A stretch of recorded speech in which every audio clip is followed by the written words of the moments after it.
Hello, dreamers, and welcome to this week's episode. Before we get started, I have a few notes about the show.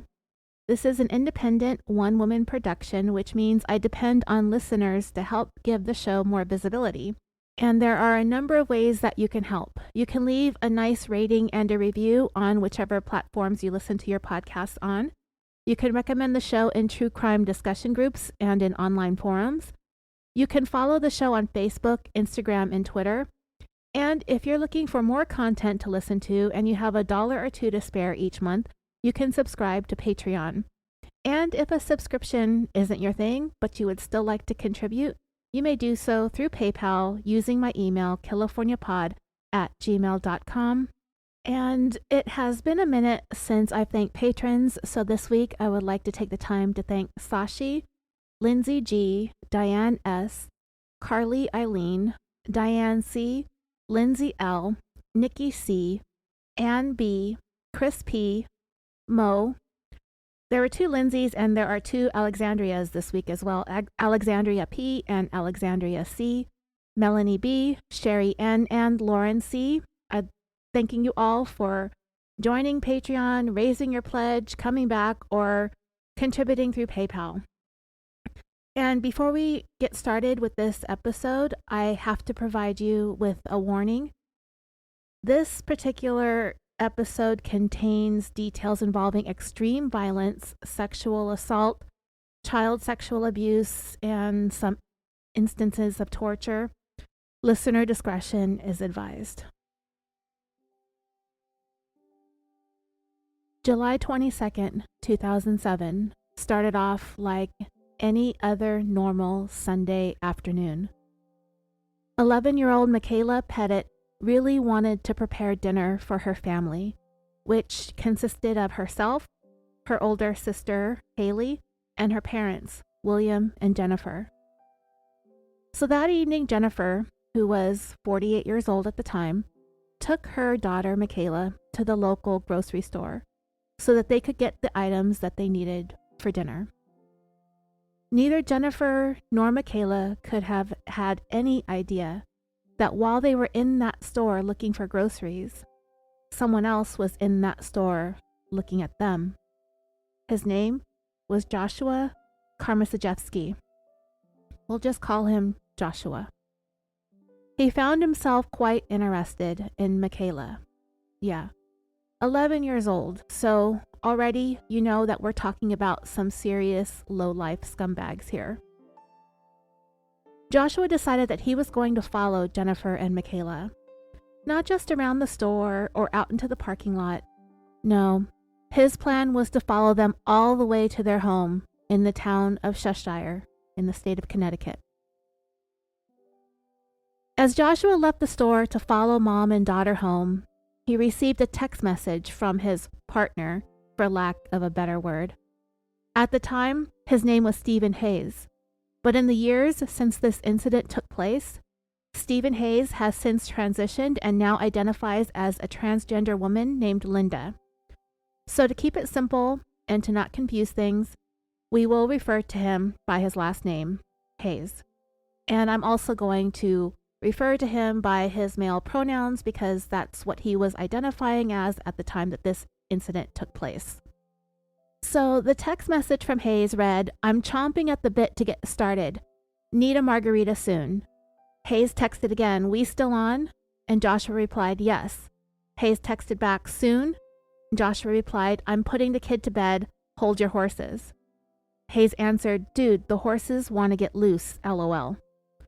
From there, these 2 men put a plan in motion to carry out a series of crimes at the home of the Petit family. When Joshua spotted Michaela and Jennifer in the store, he saw 2 things that he wanted: Michaela and money.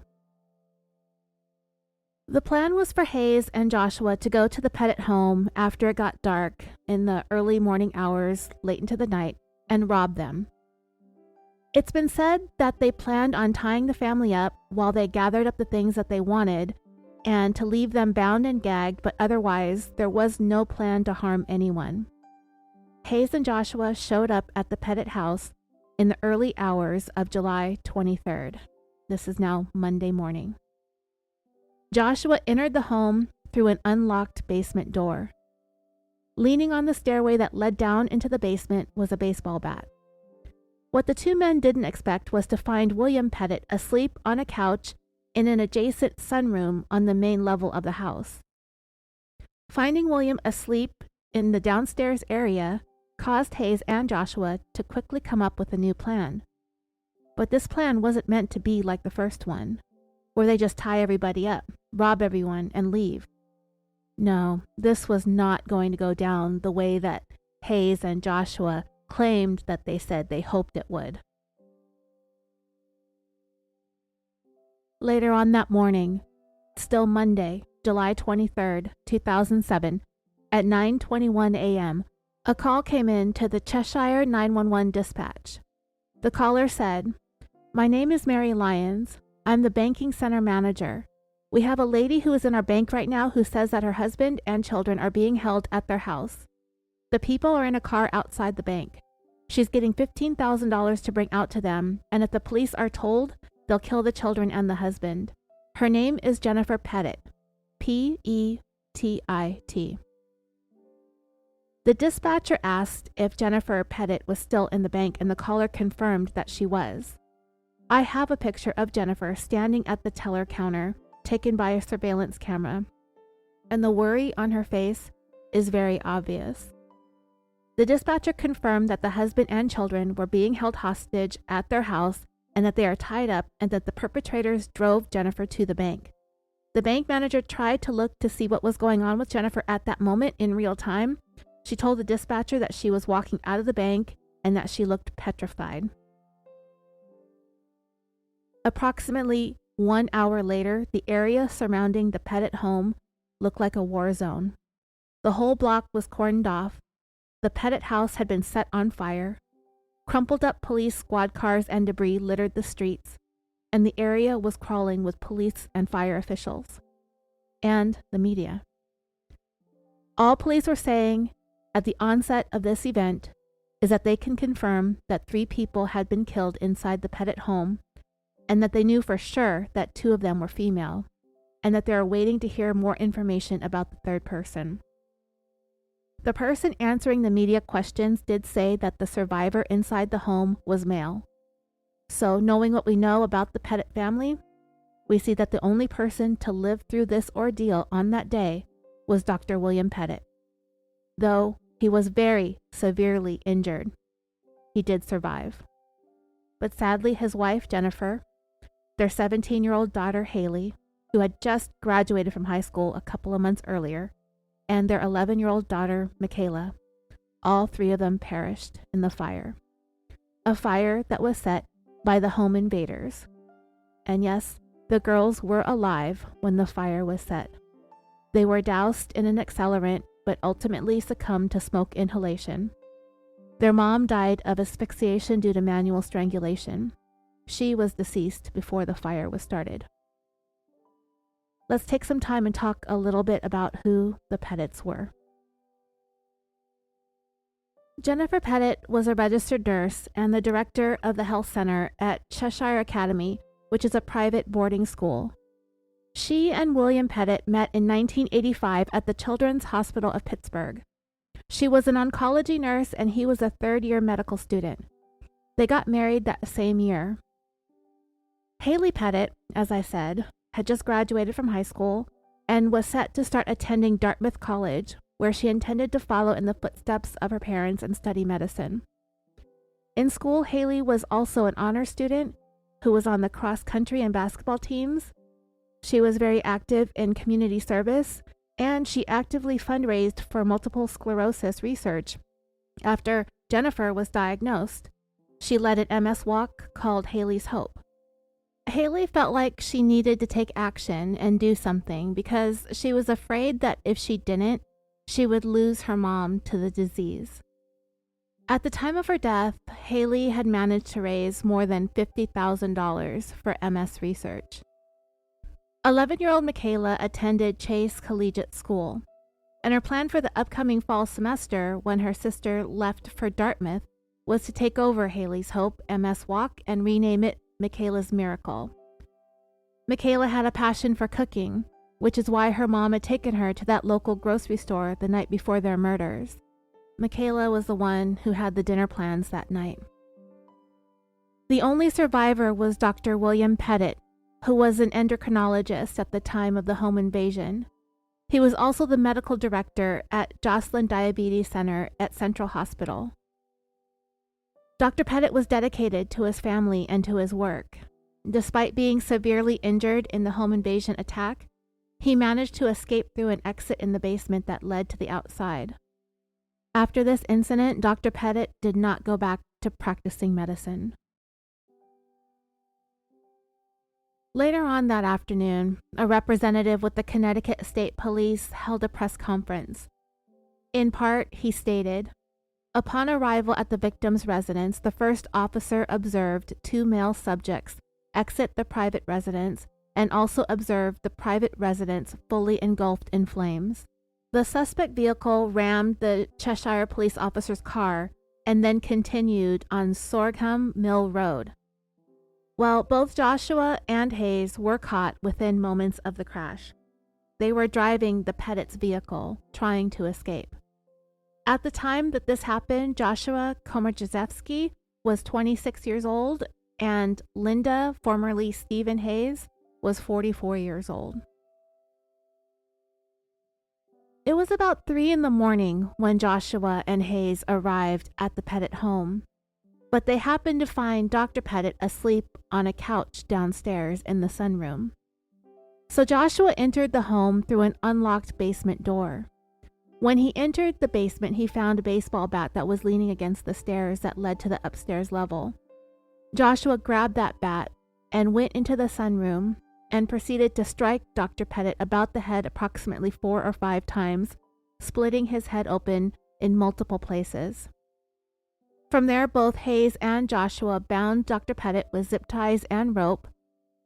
Dr. Petit overheard one of the perpetrators tell the other one, "If he moves, put 2 bullets in him." Michaela, Hayley, and Jennifer were subsequently bound in each of their bedrooms. All of them were tied up.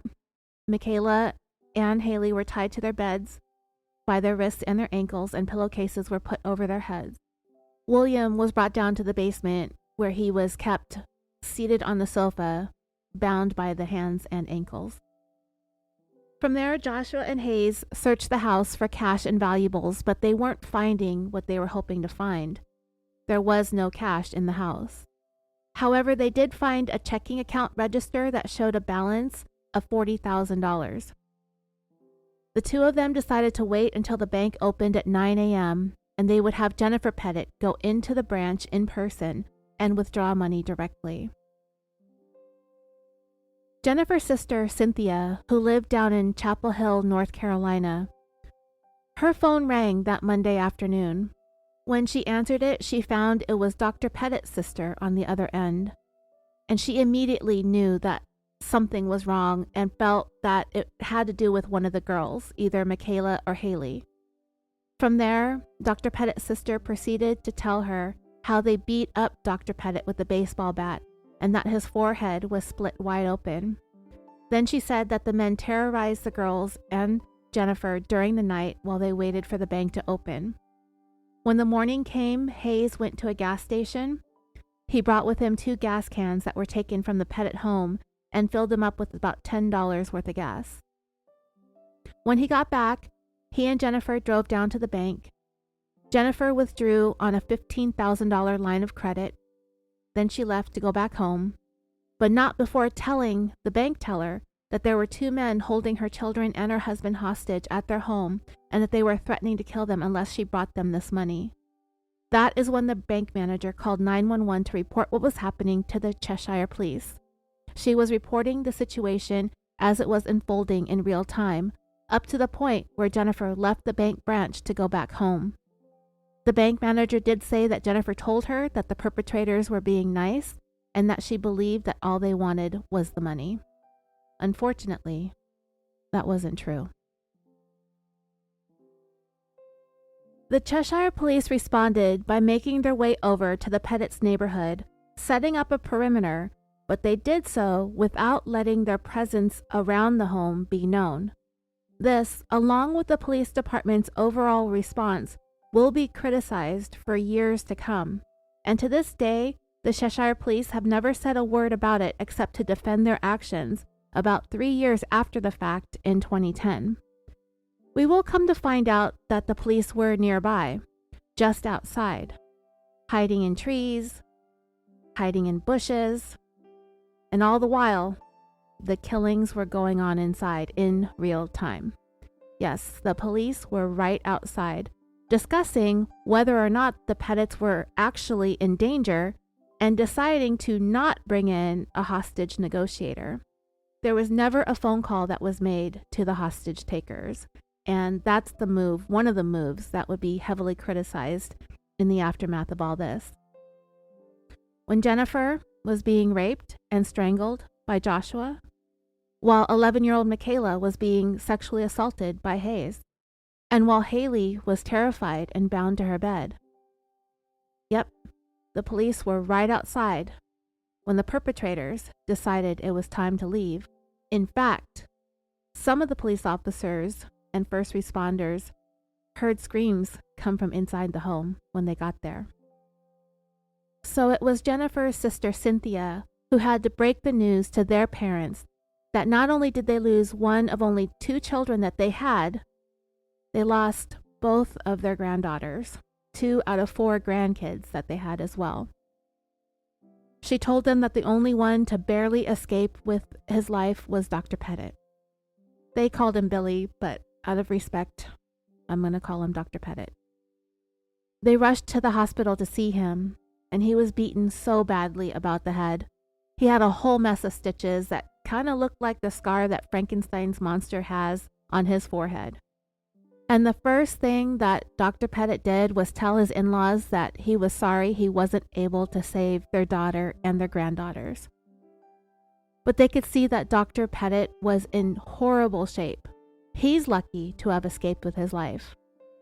They had to convince him that there was nothing to apologize for, and that they would forever be grateful that he managed to escape with his own life.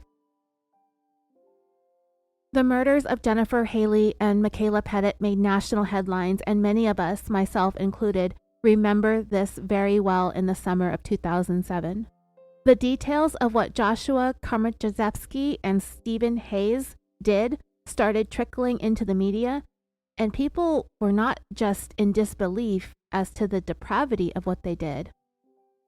It was just how it all unfolded. It was unbelievable how things happened. Because the thing is, these 2 were taken into custody as they tried to get away. Remember, the police were waiting for them outside. They did not make their presence known. So when Hayes and Joshua were fixing to flee the scene, they stepped right into a police perimeter that completely surrounded the Petit home and nearby streets. And they both immediately provided confessions afterwards.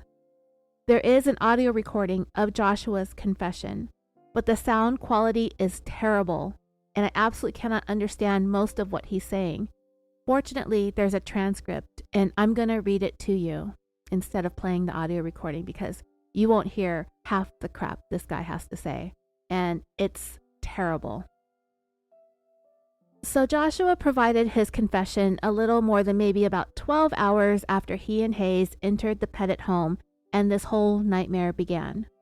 It was July 23rd, 2007, at 4:55 p.m. at the Cheshire Police Department. Present was Detective Joseph Vitello and Detective Raphael Medina of the Central District Major Crime Squad with the Connecticut State Police, and Joshua Komisarjevsky. He provided his date of birth, which was August 10th, 1980. At the time, he was 27. I might have said he was 26 earlier. He's about to be 28, I guess. No, he's about to turn 27. He also provided his address, phone numbers, and he acknowledged that he knew that he was at the Cheshire Police Department. Detective Vitello asked him, "Do you know why you are here?" And Joshua answered, he says a lot of and a lot of awkward pauses and the way that he says things. So I'm going to leave them all out because it gets really annoying. And I think it adds about 30 minutes to this whole interrogation. But anyway, he answered, "For a home invading gone terribly wrong." "Okay, Joshua, How many years of education do you have? Some college. Did you get your high school diploma? Yes. And you have some college? Yes. Okay, so you understand and can read and write English? Yes. Okay, so now Joshua, when we were with you a little while ago and we started talking to you, we read you a notice and waiver of rights, which are your constitutional rights. That's correct? Now, did you do that freely of your own will and willpower? Yes. Okay, do you have any questions about that? No. Okay, that form is in front of us, and it has been signed by you, Detective Medina, and myself. That's correct. Okay, and we did discuss this incident, and you started to give us a written statement. You got about made through one page, and at that point we discussed if you would like to give us a audio tape statement, and you agreed to that, correct? That's correct. And that is a decision that you are comfortable with? That's correct. Okay, now in your written statement, we had you stop and we had you write that you wanted to go from the written form to the taped form, correct? That's correct. Okay, now the written form is in front of us. You have ended that statement and signed it. Now we're going to begin the tape statement. We're going to go over the entire incident from the start. Let's go back to the beginning where this is your statement. You stated that you met up with this other fellow. Yeah, Steven Hayes. Okay, and then we discussed yesterday, you started around afternoon time. I guess you started telling us what transpired. You went to the Stop and Shop in Cheshire? That's correct. To meet a contractor. To meet up with, to receive payment from a contractor that I did work for on that day. Let's go through and go over the whole statement that you were going to put in writing. At what time? Towards 6 o'clock-ish or so in the evening? Yeah, in the evening. I was waiting for a contractor to make payment, and while I was waiting, I saw a mother and a daughter walk into a store, into the Stop and Shop, and I thought they were driving a very nice vehicle. And I really didn't think much of it at the time because the contractor had shown up and we were discussing business and making payment. At which point, about 15 minutes later, the mother came back out with the daughter and got in their car. As the contractor was driving off, we had completed our transaction. For whatever reason, I chose to follow the mom and the daughter to the house. And I started thinking, that is a very nice house and a very nice car. And I thought it would be nice to be there someday. Not to have to worry about financial problems and stress and all that. Everything that comes with it. Throughout the day, Mr. Hayes had been calling me, wanting to hook up and discuss options on how we could come up with some money fast, whether it be legally or illegally obtained. That evening, I had spent the rest of the evening with my daughter. She had just recently come back from a 1-week vacation with her grandparents, and I hadn't seen her in a little over a week. So I stayed home and spent some time with her, and I put her to bed.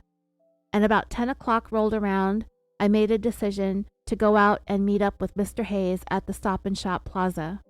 From there, we started.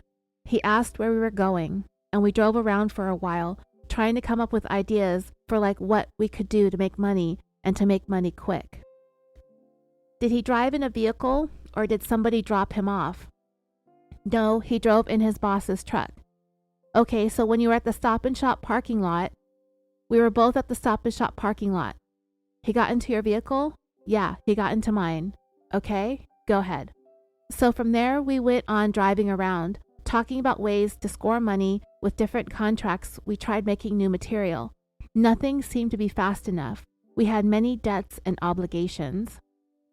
The conversation then turned to the possibility of maybe illegally obtaining cash quickly.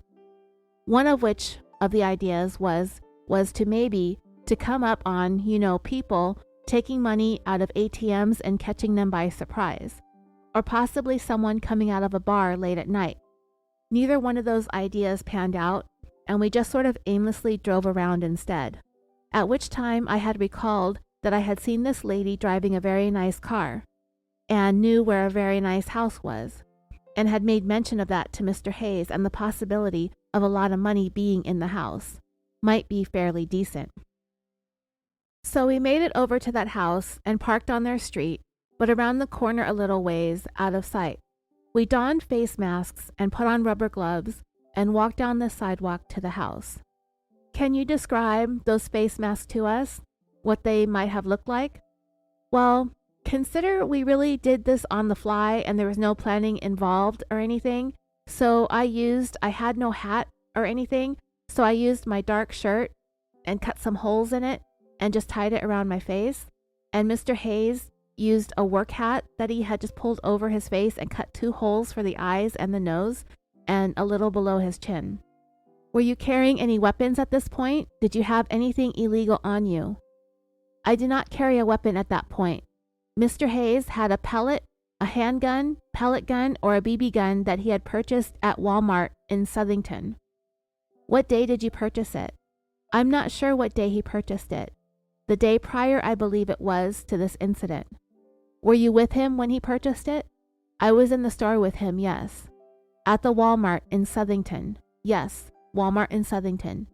Did you pay cash? He went to the teller and he paid cash, yes. Okay, now you approach the house. No other weapons. No weapons, no. We approached the house and went around back to see if there were any lights on or if anyone was awake. At that time, we noticed the father was sleeping downstairs in the sunroom. Which is where? On the front of the house? On the side? It's on the back of the house. We continued to do a walk around the house and check the windows and doors, all of which were locked, till we came to the bilko door at the rear of the house and went down into the basement, which was unlocked. I opened it and proceeded down the steps and found that the door in the basement itself was also unlocked. What time do you think this was about?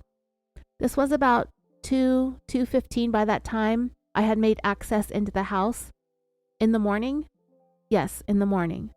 So now you're inside of the residence. Actually, it may have been a little later. It might be closer to like 2:30, 2:45. I had mentioned that I didn't think I would be able to take on the father alone, and Steve had mentioned that he didn't think he could creep into the house quietly enough to get up close to him.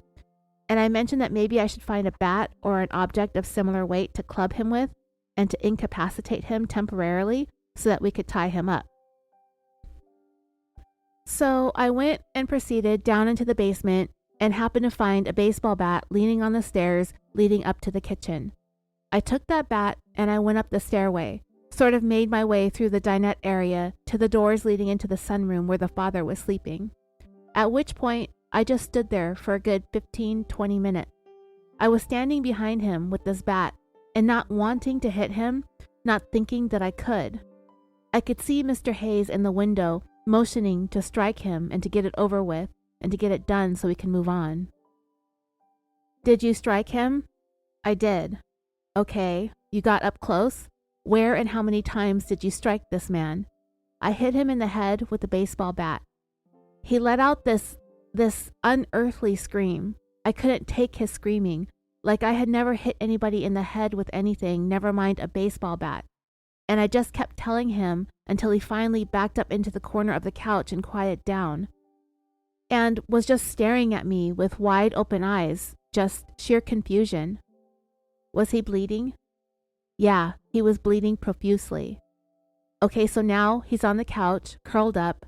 Then what happens? Mr. Hayes is now tapping on the door window to my right, motioning for me to unlock the door for him. I gathered myself and unlocked the door, and he came in. We argued for a minute as to who was going to tie him up, at which point we both ended up tying him up. Mr. Hayes tied his hands, I tied his feet. We sat him on the couch. And what did you use to tie him with? I had seen a cotton rope similar to one you would use for a clothesline sitting at the top of the stairs leading into the kitchen, and retrieved that, cut it into 2-foot lengths, roughly, to bind hands and feet with. I tied his hands and feet, or I tied his feet and Mr. Hayes tied his hands, and we sat him on the furniture. When I say furniture, the couch. And he asked us quietly who we were, what our intentions were, and who we wanted. I replied that we were simply there for money. Once we have everything we came there for, then we would be out of there and we would be gone. I asked if there was anybody else in the house now and how many, The homeowner mentioned that there were 3 women upstairs, at which point Mr. Hayes and I proceeded up the stairway. He had the BB gun, and I had the bat with me, and both of us had rope. Many different pieces of rope. We passed the first daughter's room on the left-hand side and went down the hallway to the master bedroom, where we would just do the mother first and then the 2 children, only to find that one of the youngest daughters had actually fallen asleep with the mom watching TV in the master bedroom. Mr. Hayes and I walked into the room, and I to the daughter's side of the bed, and Mr. Hayes to the mother's side of the bed, at which point Mr. Hayes put his hand over Mom's mouth and shook her gently awake. And I did. I followed suit with the youngest daughter. They both had woken up. They were very confused as to what was going on, but very compliant when told to roll over on their stomachs and put their hands behind their backs. We tied their hands and feet. When we left the room and proceeded back towards the daughter's room that we passed and walked in, Mr. Hayes stood over her, the oldest daughter. I went to the headboard and shook her gently awake. She was a little more than a little surprised by what was going on. She asked what we wanted, and please don't hurt her, at which point I explained to her that we weren't there to hurt her. When she didn't say anything else, I asked her to roll over onto her stomach and put her hands behind her back.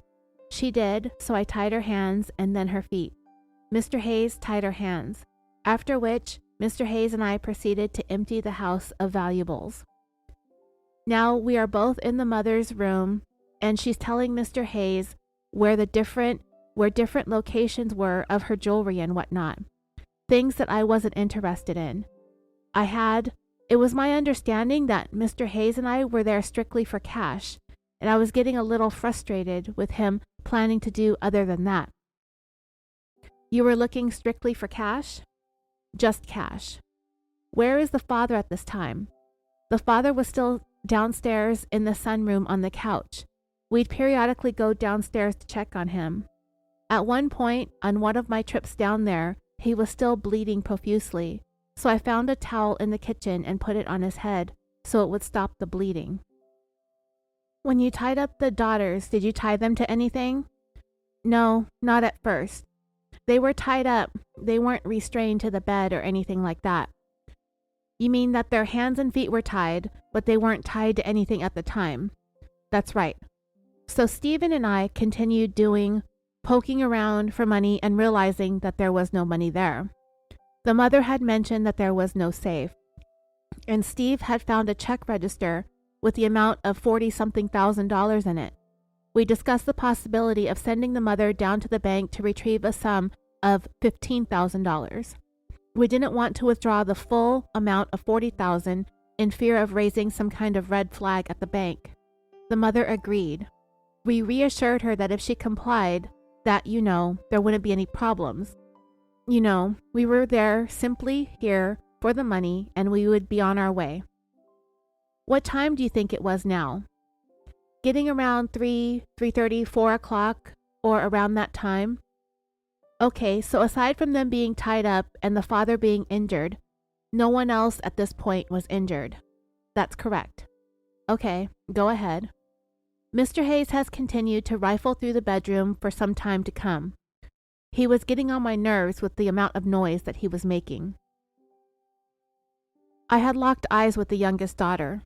I was kind of taken aback by how calm she was being. She had this look on her face that she understood, like, that, yeah, we're here, and we were invading her home, and that she understood. Like, she seemed to have this look on her, that she understood that we wouldn't hurt them, We'd just be on our way. That sort of caught me off guard. We kept going back and forth between downstairs, checking on the dad, and then I realized it was starting to get a little light outside, and realized that we were going to have to make a decision on what we were going to do with my car, because it was still parked out on the street around the corner, and I knew that I couldn't leave it there. Steven and I got into an argument about how we were going, where and how we were going to move it, and where we were going to bring it. Why hadn't you left the house at this point? To where? To park the vehicle? No. Why didn't you just leave the house then? the money. Okay, so you had no intent on leaving the house at that point. You were just concerned about the car and where you were going to park it. Yeah, because we had sort of set upon having the mom go to the bank and withdraw the money once the banks open at 9 o'clock. The mother seemed compliant about it. Okay, so you were going to wait it out until it was time to do that? Yeah, we were going to sit it out. So we were making arrangements to move the car, but nobody in the house was restrained to anything. Steve was worried about that, Once we left to move the vehicle somewhere, they could just scatter and we would come back to a house full of cops. So they were tied, not restrained. That's correct. So at which point we went back upstairs, Steve and I, and we went into the mom's bedroom where the youngest daughter and the mom were. I untied the feet of the youngest daughter and moved her into her own room. I tied her to the rope that I was tying her hands and looped it under, untied one of her hands and looped it underneath the bed frame, and then reattached the other end of the rope to her other wrist. In her own bedroom? In her own bedroom, yeah. In her own bed. And then I did the same with her ankles. Tied one ankle and then looped the rope through the bed frame and then tied the other ankle with the other end. So it was not too tight because I noticed that she had eczema and I suffer from that myself. What the fuck, right? What a sick fuck. He noticed that she had eczema. Get the fuck out of here. Anyway, this piece of shit continued. I walked out of the daughter's bedroom and Mr. Hayes had tied the mother to the master bed on her stomach, sprawled out.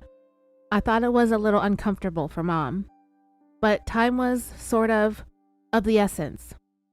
And I went down the hall and entered the other daughter's bedroom and untied her restraints and reattached them to the bed in a similar fashion that I had did for the youngest daughter, untying one wrist and looping it.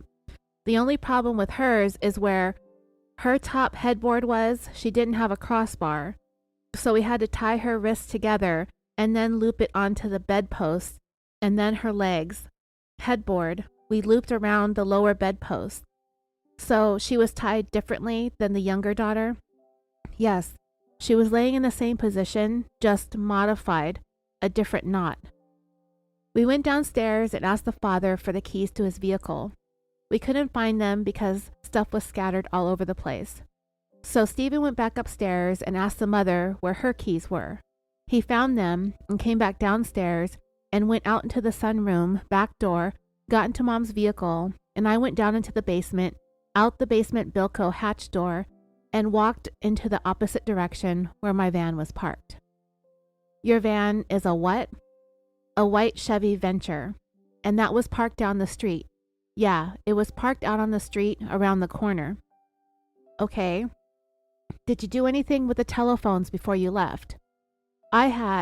Steve and I had taken all the cell phones and all the portable phones and put them in a central location so we could keep track of where the phones were.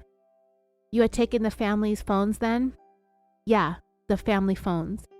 Okay, and you did that for what purpose? So nobody could make any phone calls, without us knowing about it. Okay, now everyone in the house is restrained at this point. Or, to clarify that for us, you have the mom and the younger daughter tied and restrained to their beds. That's correct. What about the other daughter? Well, the other daughter was also restrained to her bed. To her own bed? In her own bedroom. And the father is still downstairs in the sunroom sitting on the couch. He's tied but not restrained to the couch. So, for whatever reason, you didn't restrain him? We didn't restrain him. So we left. Stephen in Mom's car and me in my car, and we drove down Mountain Road. Did you leave the father in the sunroom? Yes.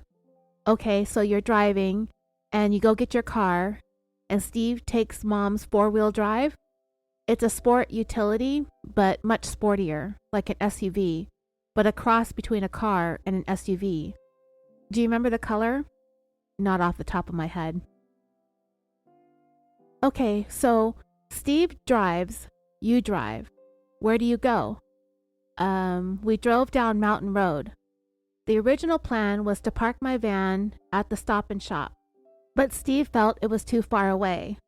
I noticed that I passed Steve on Mountain Road, and I pulled into a condo complex across the street from West Main Street at the end of Mountain. Any particular reason you picked that? No. I just figured that I could park in one of the visitor parking spots and wouldn't be noticed. We'd be hiding in plain sight. I got out of my vehicle. I locked it. Steve turned around and came back, and I got into Mom's car with Steve, and we drove back to the house. We had gotten into an argument on the way back to the house about his speed, because I knew that the Cheshire Police Department patrolled Mountain Road for speeders on the regular. So you didn't want to get stopped? Yeah, we didn't want to get stopped on the way back to the house in a vehicle that wasn't ours. Okay, so now you're back at the house. You come in the homeowner's vehicle. Yes, you go back to the house. We enter into the house from the sunroom back door. The father was still sitting on the couch. He asked us if the women were all right, and I responded by saying, reassuring him that they were fine, that they were behaving themselves, and that everything would be fine. So Steve was jumping around the house, looking through stuff and whatnot. I went upstairs. I stopped at the youngest daughter. I noticed that she was, since being separated from her mom earlier, was a lot more stressed out than she was earlier. She was sweating profusely on her bed. I went back downstairs and got her a glass of water, brought that back up to her. I untied her hands and asked if she wanted something to drink. The sleeping bag that she used as a bedspread and the top sheet, I took off and threw it off the side because they were soaking wet. And when she was done with a glass of water, I let her lay back down without tying her hands so that she was a little more comfortable. I felt comfortable not tying her up as she was very well behaved, very compliant. How about the fact that she's 11 and terrified, and you're a grown-ass man causing her all of this terror? She's a child, and he's just a fucking coward. The detective asked, "Did you do anything to her during your time together?" "No, we just talked about things." And dreamers, it goes without saying that this is not true. We just talked about things, about her music and like whatnot. And we periodically, we checked on the older sister and the mother and the father. So things are pretty status quo at this point in the house? You guys are still buying time? Yeah, we were buying time. Steve and I were nipping at each other a little bit because of the stress level was very high, and I never done anything like this before. Anyway, I was very uncomfortable with the situation, and I just felt very out of control with the whole thing. And then something happens. The stress was starting to build between Steve and I. Okay, so where are we time-wise? What time do you think we're at? This is probably about 5 o'clock-ish, 5:30-ish in the morning. And there was definitely light outside. It was starting to get light out. At that point, we realized that we had to get the father out of the sunroom because it was getting so light, and the potential of the high visibility we didn't want anybody to see him tied up with a towel on his head. Now, you were afraid that someone could see him through the house? That he was hurt or whatever? Yeah, so we untied his feet and asked him if he was able to walk down to the basement. He said that he was, and I helped him, get up, and he was a little dizzy. But he walked over to the basement stairs and made his way down the steps and down into the basement. We were going to have him lean up, sit down in the middle area of the basement, and lean up against one of the lolly columns, which is a support column that provides structural support in a building. But he was a little shaky from probably the issues of shock and losing blood. You think? This guy's a genius, right? He wasn't bleeding as bad as when we started the towel. So I went upstairs and grabbed him the big cushion off the couch and slid his head on that instead of the cold concrete floor. And I got another pillow for his back against the lolly column. Did you tie him back up? Yeah, we tied his feet, and Steve stood over the two of us with the fake gun. Was he assaulted again? He was not, no. He was not assaulted again. He was just that one time. Just the one time? Okay. So he's back downstairs. He's restrained. Is he tied to the lolly column? No, he wasn't tied to the lolly column. He was just sitting there. So we went back upstairs and Steve was just rummaging around, and he did some cleanup in the sunroom. Steve did. The table was knocked over and there was some blood on the tile floor. So we threw a blanket over it. We threw like a throw spread over the couch, over the back of the couch, so somebody looking wouldn't notice because there was blood all over the place. I went back upstairs to check on the two daughters. Detective Vitello then said, so you came downstairs with Dad, with Steve, you retied him, you moved him because you were worried about daylight, so then you came up, you took care of some blood in the sunroom, you went back upstairs, you said. You went back upstairs to check on the other females that were restrained. They're still restrained in the same spot that they were before you went and moved the cars and whatnot? Yeah, we still had them in their beds. We had also, or Steve had brought up the point that what they did for work and whether or not they needed to be, if someone needed to call in sick for them. So Steve went down to the basement and asked the father when he needed, what time he needed to be into work, and who needed to be called to inform them that he was going to be late. I went to the mother and asked what time she needed to be in at work, and she advised me that she was a teacher and she was off for the summer, so it was a non-issue. The father, on the other hand, is a doctor apparently, and he didn't have to be into the office until 8:30, but he needed to make rounds at the hospital around 7, so he was expected to be somewhere at 7. He made mention of a supervisor's name that he had to contact to say that he wasn't feeling well and that he would not be in on time for work. Okay, was that call made? No, that call wasn't made. Steve and I went upstairs and untied the mother from her bed, and we had her come. On the way downstairs, she asked us if she could peek into both of her children's rooms to make sure that both daughters were fine. And I was fine with that, and it sort of helped to reassure KK as well. Who's KK? KK is the youngest daughter, the one that I was spending time talking to. So yeah, dreamers, this scumbag is calling the 11-year-old by her nickname, and it disgusts me to no end. But anyway. We head downstairs with the mom, and we have her sit on the love seat in the living room where I retied her feet and then her hands, and Steve went to scrounge up the other phone, the house phone which was in the kitchen.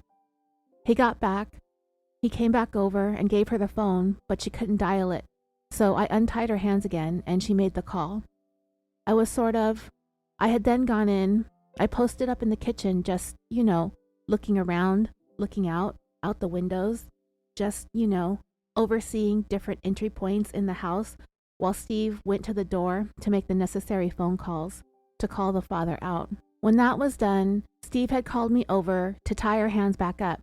He put the phone back in the kitchen and he thanked her that she did a good job for doing that. At that point, Steve was feeling a lot more comfortable with the mother going into the bank and withdrawing the $15,000 that we had originally come to. Okay, and what bank were you planning on doing this at? The original plan was that we were going to go to the Bank of America in Waterbury. That was my understanding. I felt it would be better that we had a bank that's not familiar with her and would notice that she was in distress.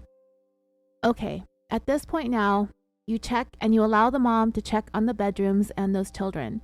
The two female daughters were tied but not harmed? No. Fully clothed? Yeah, they were. No issues. No issues at all. Okay, go on. At this point, several hours to kill now. It's only about 6:30, 6:45 at that point. It's daylight? Yeah, it's definitely daylight outside. I was getting annoyed with Steve again because there weren't that many shades downstairs, and he was constantly walking back and forth across the windows. I got to the point where I was getting so frustrated that I just went back upstairs again to check on the daughters and struck up a conversation with KK. Got her some more water. She needed to go to the bathroom, so I untied her and allowed her to use the bathroom in the master bedroom. When she was done, she came back into her room where I restrained her feet, but I let her hands be where they were previously. I also went to give some water to the oldest daughter, but she really wasn't that thirsty, which was fine, We were starting to get down to crunch time. Crunch time, meaning what? We were thinking of Steve leaving with the mom at about 8:45. The bank opened at 9, so about 8:45 would be a good time to leave. The bank was in Waterbury, and it takes about 20 minutes to get there. Okay, so how it looks still where we are, okay? As far as no one's injured other than the father? Yeah. You were buying time until 9 o'clock when you think you should go to the bank? Yeah. There were the times that I was sitting in the bedroom with KK, and Steve had come in and motioned for me to follow him into the office, where the occupants of the house could not overhear us talking, and said that we needed gasoline. And I was surprised because gasoline was never even a factor in what was going on here. We were just supposed to get the money and get out, and he was going on and on about DNA, and even from a drop of sweat or a hair falling off your head is going to be enough to put us in jail because they have our DNA on record.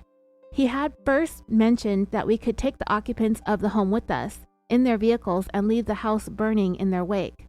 I'm a little stunned and perplexed about the whole situation, and he went back downstairs and I went back into KK's room. About 15 minutes later, Steve came back and he motioned me to go back into the office with him, and he began ranting and raving about DNA and how he was mad at me because I had on several occasions used his name in front of the occupants of the house. And all of a sudden, we gotta kill them. We gotta what?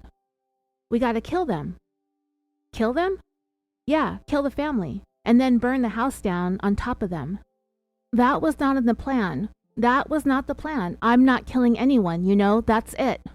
That is not how this is going down. Like, we were here simply for the money. Get in and get out, It's almost 9 o'clock, and why? Why you bugging now? Plus, then I had gotten on his case. If he was so worried about DNA, why was he walking around without his gloves on now? He removed his gloves? Yeah. He removed his gloves, and I was like, what are you doing? Why did he remove them? I don't know. I'm not sure. At this point, he no longer has gloves on? He no longer has gloves on. And you still did. I had gloves on the entire time. Are your masks still on your head? Sometimes we'd pull it up so we could pull it down at a moment's notice, but we had put pillowcases over the occupants' heads. You did? Yeah, so they couldn't see us. When did you do that? We had done that after we had split them up. They came back from the car ride because it was getting vision was difficult, more difficult to be walking around the house with these very awkward face shields on that we had come up with on the fly. So you covered their faces because you wanted to uncover your face? Yes, correct. Okay, you were trying to suffocate them at that time? No, not at all. You were just trying to prevent them from seeing you. Exactly. But at this point, other than you slipping with using Steve's real name, they really couldn't identify you facially because you were pretty much concealed. Yeah, I was very confident that they wouldn't be able to, recognize us. As far as the suffocation part, the suffocation thing with the pillowcases, like when we put it over, like I made it a point to roll it up, to roll it back like over their head, but then to roll it back up. Did you just cover their eyes? No, so it would just cover their eyes, not their nose and mouth. It does get hot, especially, underneath the pillowcases. Sure, I'm sure. Especially when you're stressed. Absolutely. I lost my train of thought. You were up to almost 9 o'clock when he starts to bug out on you. He's starting to feel the pressure about leaving the house with the mom and then having to lose sight of the mom when she went into the bank. And he's sitting in the parking lot and things are a little tense between the two of us. Uncomfortable at times. All right, now how did the conversation about killing the family end?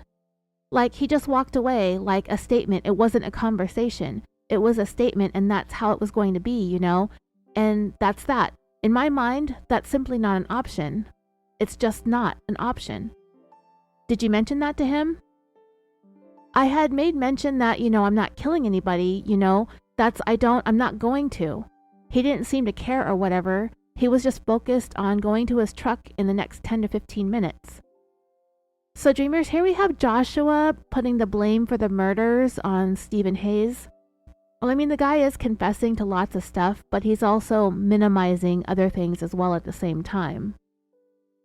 He continued, just to back up a little bit.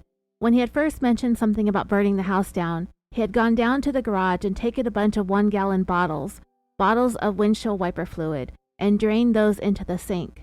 I heard the chugging of something being drained into the sink, and I went downstairs to see what it was this time, and he said, I'm going to get gas. I'll be in Mom's car. I'll be back. So at this point, he drains the bottles and he's going to get gas, which he does in fact do, taking Mom's car and leaving you at home with everyone else, with everybody else, leaves me with everybody and just takes off. Okay, what time do you think this was? The drop was at 9, or the pickup was at 9, so this is probably about 8 o'clock-ish. Okay, 8 o'clock in the morning? Where do you think he went? Well, he didn't say where he was going to go get it. I was just assuming that he was just probably going to go down to the gas station around Mountain because it's right there. But somehow he managed to end up over on Main Street, heading towards Richard Chevrolet and calling me and asking me if there's a gas station up there. And I was like, well, where are you? And he was like, I just passed Richard Chevrolet. And I was like, well, your next gas station isn't until Southington. And dreamers, at this point, this MFer is starting to laugh. In the audio recording, he's laughing. And because this is such a laughing matter, right? There's so much funny stuff that's going on during this night. That's just hilarious, right? For this guy to be sitting here laughing. It just pisses me off. I don't know how those detectives are just sitting across the table speaking to him so nonchalantly like this, listening to this shit, like they're just shooting the breeze. So Joshua was laughing. He continued and he was like, oh yeah, well, I'll find a closer one. And then he hung up. And then he called back, like 15 or 20 minutes later and said, how do I get back from Cheshire to Waterbury? And Joshua laughed some more in the audio recording. So he's calling you saying he's in Waterbury? Yeah. Did he have the gas? He apparently had the gas on his way back. When he had gotten back to the house, he had those 4 containers filled with gas, filled with gasoline, which he put into the garage. Put in the garage, meaning he put them down in the garage or he poured them out? No, he put them down in the garage. Did you help him put this away? No, I was in the kitchen, in the dinette kitchen area. There was no one else down there with you at the time, correct? Everyone else is upstairs in the bedrooms or downstairs in the basement? No, Mom is downstairs. Mom is downstairs? Yeah, she's sitting on the love seat. So Mom has been down there the whole time since she made that call in for her husband to be late for work? Yeah, from that point on, she's been downstairs. Okay, tied but not restrained. Right, tied but not restrained. So, 9. Whatever the hour, I made mention before, it was originally 8:45. Mentioned that because he made, a detour in the plan and got back there, and he also wanted to make a bunch of phone calls to the Bank of America. He called 411 to get their number, and using the home phone, wanting to basically ask, somebody at the branch what he needed specifically to withdraw a large sum of money from one's own bank account. He was speaking in generalities, how he couldn't get through because it wasn't 9 o'clock yet. So no one is in the bank, and they kept referring him to the 800 number, which is an automated system. So he never actually made contact with the bank? No, he was very frustrated about that, so he finally just hung up. Then he got the mom by the hand, and then 2 of them got to the car. Did he untie her? Yes. Completely? Completely, yeah. So her hands and feet are no longer tied. She's untied. She's in the car with him, heading to the Bank of America in Waterbury? That's correct. Who's driving the car? I believe she was driving the car. So they left about 9 o'clock. I went down to check on Dad. He was still sitting downstairs tied. I had gone upstairs and I checked on the older sister. She had needed to go to the bathroom, so I untied her and let her go to the bathroom and retied her in the same position that she was in. I asked her if she wanted water. She said no. Then I went back into KK's room and sat down. We were just talking, just shooting the shit, I guess, just to pass the time. And how old do you think KK is?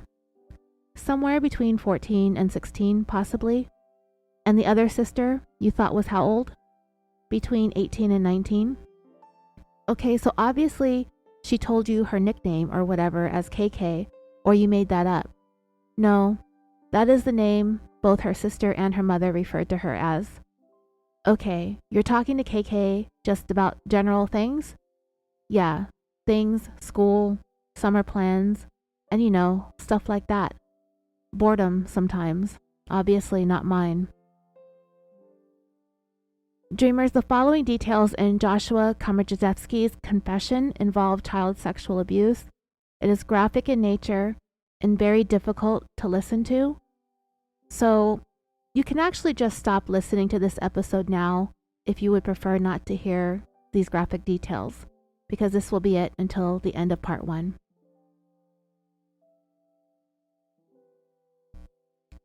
Joshua Komisarjevsky's confession continued. One thing led to another, and I ended up having or performing oral sex on her, on KK. You performed oral sex on KK? On KK, yeah. Did you do that while she was tied? Yes. Was it against her will?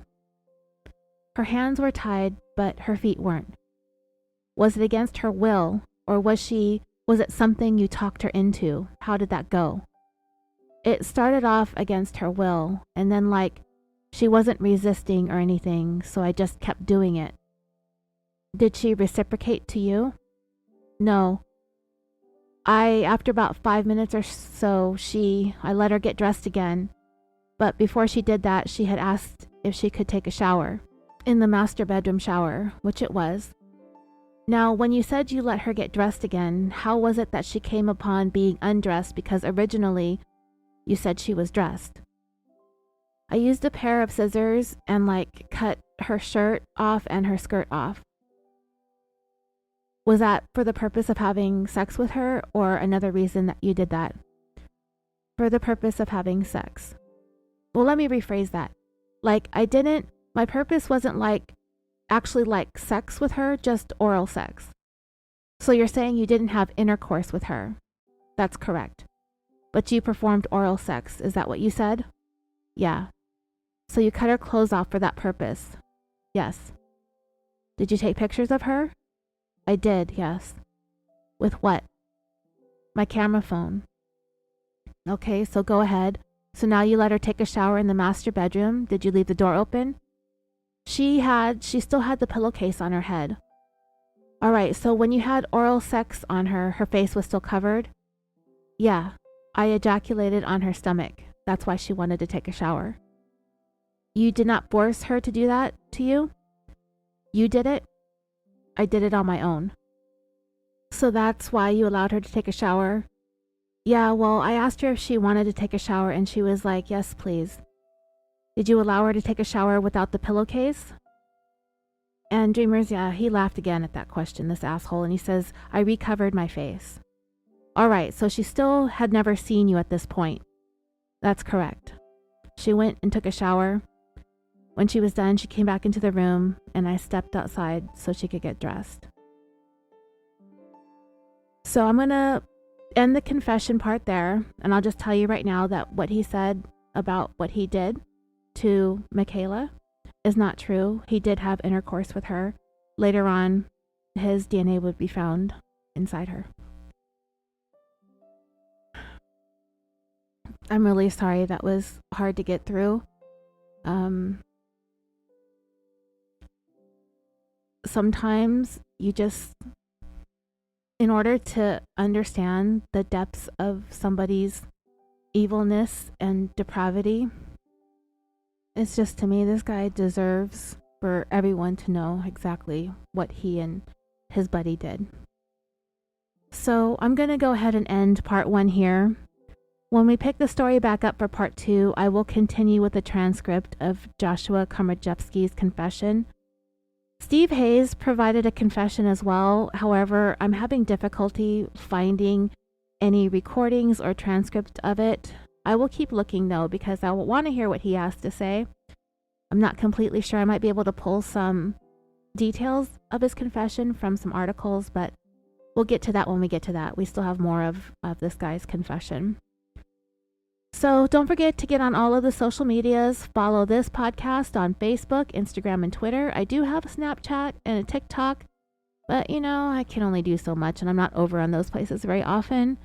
Also, over on Patreon, if you're interested, I covered another case out of the state of Connecticut since we're doing this series. We discussed the 2004 disappearance of Billy Smolinski out of the town of Waterbury. So that's up on Patreon right now as we speak. And for this week, that is all I've got. I want to thank you so much for listening. Part 2 will be out in maybe about a week and a half or so. I got to start writing that. And as always, dreamers, until next time, sweet dreams. And I love you all.